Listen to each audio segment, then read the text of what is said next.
Mental.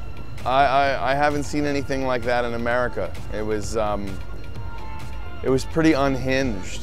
I played as hard as I play at 3 in the morning in Europe, so, and I played at 1 in the afternoon. So I walked into about 5,000 kids, and an hour later when I was done, there was about 15,000 kids there. So it got big quick.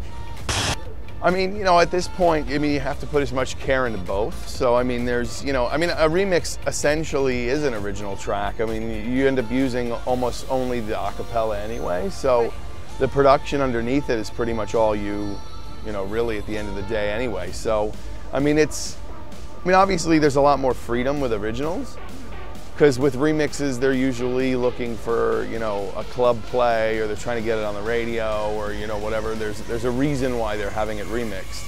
Where when you make original music, you know, you can do whatever you want with it, which is obviously, as a creative person, a lot more desirable in the end.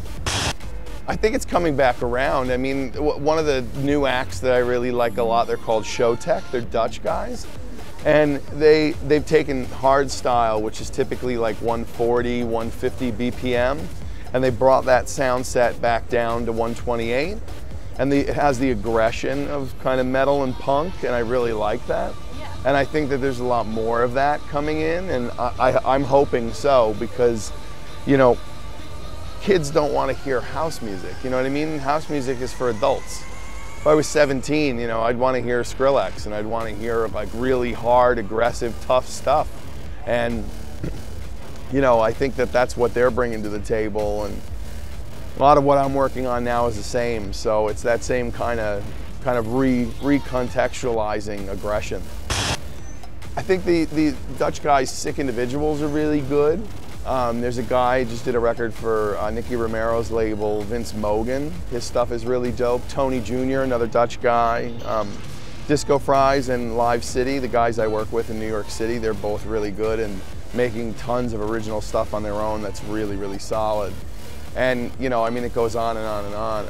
My two favorite DJs at the moment, especially down here, have been TJR and Brudinski. They're just infallible. They're so unbelievably talented and just skilled beyond comprehension.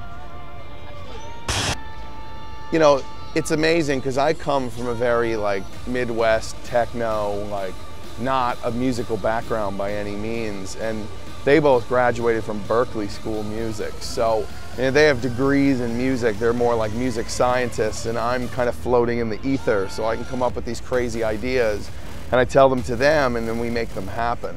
So it's a pretty amazing marriage.